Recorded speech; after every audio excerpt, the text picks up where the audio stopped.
Now then, everyone loves a bit of electric car chat these days, don't they? They're all the rage, Tesla this, Polestar that.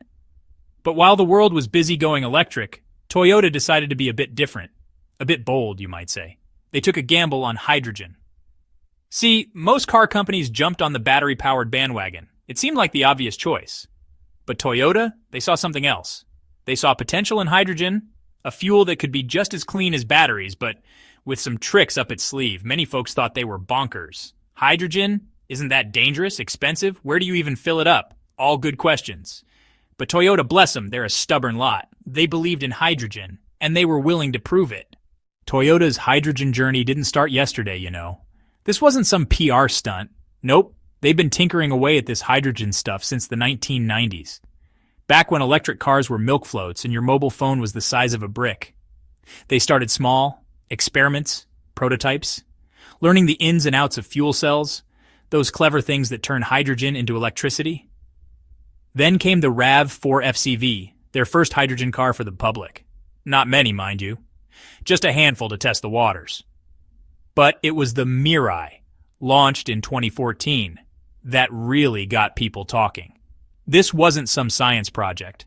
This was a proper car. A hydrogen-powered car you could actually buy. The future had arrived, and it ran on hydrogen. The Mirai means future in Japanese. And that's what Toyota was aiming for.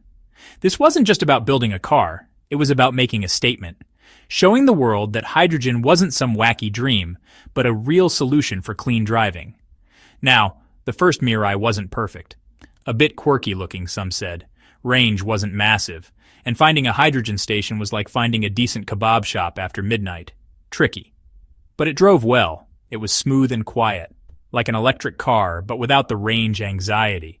And it only took minutes to refuel. No waiting around for hours like some electric cars. Fill it up and off you go. Just like a petrol car, really. Of course, Toyota didn't rest on their laurels. Oh no, they kept at it, refining the technology, making it better. And in 2020, they unveiled the second-generation Mirai. This wasn't just a nip and tuck. This was a proper makeover. Sleeker, more stylish, more range, over 400 miles on a tank. And they even made it rear-wheel drive for that sporty feel. Then came the Crown FCEV, a hydrogen-powered luxury saloon. Because who says saving the planet can't be done in style? Toyota were showing everyone that hydrogen could be luxurious, comfortable, and practical. Now you might be thinking, James, this all sounds very good. But where do I fill up this hydrogen car? Well, that's the million-dollar question, isn't it?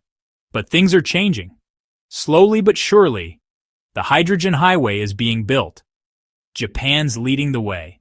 They've got hundreds of hydrogen stations already. China's investing heavily too. And even in good old Blighty, we're starting to see more hydrogen stations popping up. It's early days, but the momentum is building. Now you might be wondering, why bother with hydrogen at all?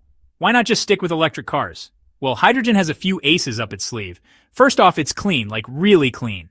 When you burn hydrogen, the only thing that comes out of the tailpipe is water. Good old H2O. No nasty fumes, no CO2, nothing. Secondly, it's quick to refuel, like I said before. Filling up a hydrogen car is just like filling up a petrol car. A few minutes and you're good to go. No waiting around for hours on end. And lastly, hydrogen has the potential to decarbonize more than just cars. We're talking trucks, buses, even trains and planes. Hydrogen could be the key to a truly sustainable transport system. Now, I know what you're thinking. James, this sounds like you're saying hydrogen is better than batteries. Well, hold your horses. It's not a competition. Both technologies have their pros and cons. Batteries are great for small cars and short journeys. They're getting cheaper all the time. But they're heavy, take a while to charge, and we need a lot of lithium to make them. Hydrogen is lighter, refuels faster, and has the potential for longer ranges. But it's still expensive, and the infrastructure isn't there yet. The truth is, we probably need both. Batteries for some things, hydrogen for others.